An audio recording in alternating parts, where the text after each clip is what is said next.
হাসানুল হক ইনু, যিনি জাসদের সভাপতি ছিলেন, যিনি আওয়ামী লীগের সহযোগী যেই অ্যালায়েন্স ছিল সেটার অংশ ছিলেন, তিনি কিন্তু জুলাই গণ অভ্যুত্থানে প্রত্যক্ষভাবে গণহত্যায় মদত জুগিয়েছিলেন। গণহত্যার যে সিদ্ধান্ত ছিল, শেখ হাসিনা যিনি প্রধান সিদ্ধান্তকারী ছিলেন, তাকে সর্বাত্মকভাবে সহযোগিতা করেছেন। ফলে আমরা মনে করি তাকে যে 10 বছর করে 3টি মামলা সাজা দিয়েছে, এটা এনাফ নয়, এটা যথেষ্ট নয়। আমাদের আবেদন থাকবে রাষ্ট্রপক্ষ যাতে এটা আপিল করে এবং আমরা তার কঠোর থেকে কঠোর বিচার প্রত্যাশা করছি। জুলাই গণহত্যাকারী এবং ওসমান হাদির হত্যাকারী যারা ভারতে পালিয়ে রয়েছে, তাদেরকে দেশে এনে বিচারে কাঠগড়ায় দাঁড় করানো হবে এবং শেখ হাসিনার ফাঁসির রায় সেটি কার্যকর করা হবে। আমাদের যে মাসব্যাপী 36 দিনের যে কর্মসূচি, সেটি আজকে শুরু হতে যাচ্ছে এবং আপনারা ইতিমধ্যে জেনেছেন যে আমাদের পুরো মাসব্যাপী 36 দিন ব্যাপী ঢাকা এবং সারা দেশে আমাদের জুলাই গণ অভ্যুত্থান স্মরণে আমাদের কর্মসূচি থাকবে। আজকে ঐতিহাসিক পহেলা জুলাই যেদিন থেকে এই জুলাই গণ অভ্যুত্থানের সূত্রপাত হয়েছিল, আজকে জুলাই গণ অভ্যুত্থানের দ্বিতীয় বার্ষিকী আমরা শুরু করছি। এই বছর 2 বছর গণ অভ্যুত্থানের অতিবাহিত হয়েছে।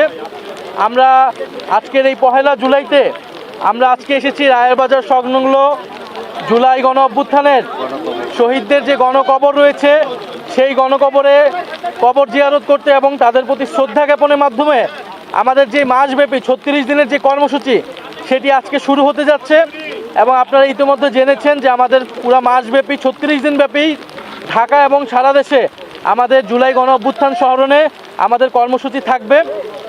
এবং প্রিয় সাংবাদিক ভাই বোনেরা এবং প্রিয় দেশবাসী, আজকের এই দিনে আমরা শ্রদ্ধার সাথে স্মরণ করছি শহীদ আবু সাঈদ, মুগ্ধ, ওয়াসিম, ফারহান ফায়াজ, রিয়া গোপ সহ জুলাইয়ের যেই 1400 শহীদ এবং 30,000 যারা আহত রয়েছেন, জুলাই যোদ্ধা যারা রয়েছেন, তাদেরকে আমরা শ্রদ্ধাভরে স্মরণ করছি। আমরা শ্রদ্ধাভরে স্মরণ করছি জুলাই গণ অভ্যুত্থানে বৈষম্য বিরোধী ছাত্র আন্দোলনের ব্যানারে যে অসংখ্য অগণিত বাংলাদেশের ছাত্র সমাজ রাজপথে নেমে এসেছিল। পাবলিক বিশ্ববিদ্যালয়ের ছাত্রছাত্রীরা, প্রাইভেট বিশ্ববিদ্যালয়ের ছাত্রছাত্রীরা, মাদ্রাসা, স্কুল কলেজের ছাত্রছাত্রীরা, আমরা তাদেরকে স্মরণ করছি। আমরা স্মরণ করছি শ্রমিক ভাই বোনেরা, নিম্নবিত্ত শ্রেণীর মানুষেরা যারা জুলাই গণ অভ্যুত্থানে নেমে জীবন দিয়ে এই গণ অভ্যুত্থানকে সফলকাম করেছিল। এবং আমরা স্মরণ করছি আমাদের নারী সমাজকে, আমরা স্মরণ করছি আমাদের পেশাজীবী যারা শিক্ষক, অভিভাবক, সাংস্কৃতিক কর্মী, আমাদের আলেম সমাজ, আমাদের সাংবাদিক ভাই বোনেরা, আইনজীবী সহ যারা বিভিন্ন পেশাজীবীর মানুষেরা এই গণ অভ্যুত্থানে নেমে এসেছিল। এবং আমরা স্মরণ করছি আমাদের প্রবাসী ভাই বোনেরা যারা পৃথিবীর বিভিন্ন প্রান্তে, মধ্যপ্রাচ্য সহ পৃথিবীর বিভিন্ন প্রান্তে যারা আন্দোলন করেছিল। বাংলাদেশি এবং বাংলাদেশের বাইরে বিদেশি অনেক বন্ধুরা আমাদেরকে সহযোগিতা করেছিল, বিভিন্ন বিশ্ববিদ্যালয়ের ছাত্রছাত্রীরা। আমরা স্মরণ করছি যারা সাবেক সেনা অফিসার সহ সেনাবাহিনীর যারা তরুণ কর্মরত অফিসাররা যারা জুলাই গণ অভ্যুত্থানে প্রত্যক্ষ এবং পরোক্ষভাবে সহযোগিতা করেছেন, আমরা তাদেরকে স্মরণ করছি। জুলাই গণ অভ্যুত্থানে যারা যেখান থেকে আমাদেরকে এই গণ অভ্যুত্থানে অংশ নিয়েছেন, সহযোগিতা করেছেন, আমরা তাদেরকে স্মরণ করছি। জুলাই গণ অভ্যুত্থানের 2 বছর হয়েছে। আমরা জুলাই গণ অভ্যুত্থানের পরবর্তী সময়ে বলেছিলাম জুলাই গণহত্যার বিচার সংস্কারের মাধ্যমে আমরা একটা বৈষম্যহীন গণতান্ত্রিক নতুন বাংলাদেশ করতে চাই। সেই বাংলাদেশ, আমরা আকাঙ্ক্ষিত বাংলাদেশ আমরা এখনও পাইনি। আপনারা জানেন গতকালকে ট্রাইব্যুনালের একটি বিচারের রায় এসেছে, কিন্তু দুঃখজনকভাবে সেই রায় বাংলাদেশের জনগণকে সন্তুষ্ট করতে পারেনি।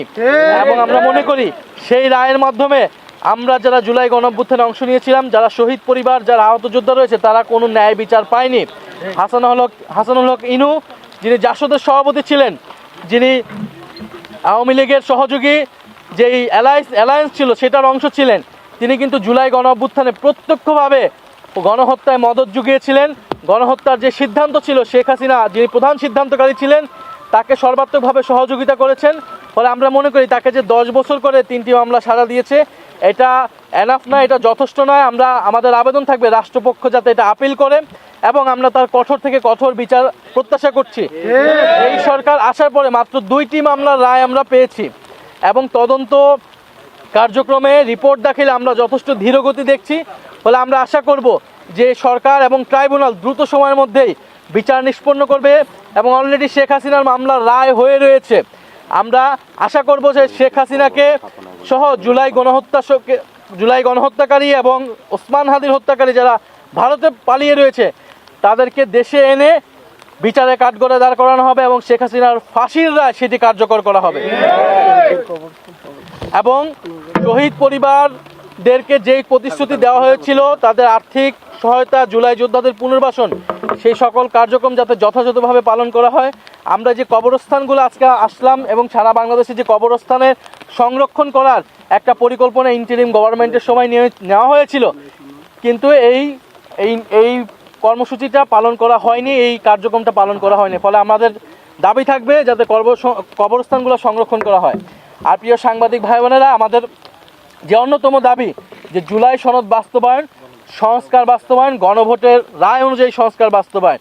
আমরা দেখলাম এই নির্বাচনের যে গণভোট এবং নির্বাচনের অন্যতম কমিটমেন্ট ছিল রাষ্ট্র কাঠামোর সংস্কার, বৈষম্যহীন বাংলাদেশ, আমরা এই সংস্কার এখনো পাইনি। ফলে এবারের জুলাই গণ অভ্যুত্থান যে উদযাপন, সেটা বার্ষিকী পালনের আমাদের অন্যতম মোটো হচ্ছে এই গণহত্যার বিচার এবং সংস্কার বাস্তবায়ন। আমরা সরকারের প্রতি আহ্বান জানাচ্ছি, শুধু নাম কস্তে জুলাই গণ অভ্যুত্থান পালন করলে হবে না। জুলাই গণ অভ্যুত্থানের যে আকাঙ্ক্ষা, সংস্কার বাস্তবায়ন, গণভোটের রায় বাস্তবায়ন করে সরকারকে প্রমাণ করতে হবে সরকার জুলাই গণ অভ্যুত্থানের পক্ষে আছে, জুলাই গণ অভ্যুত্থানের সাথে আছে।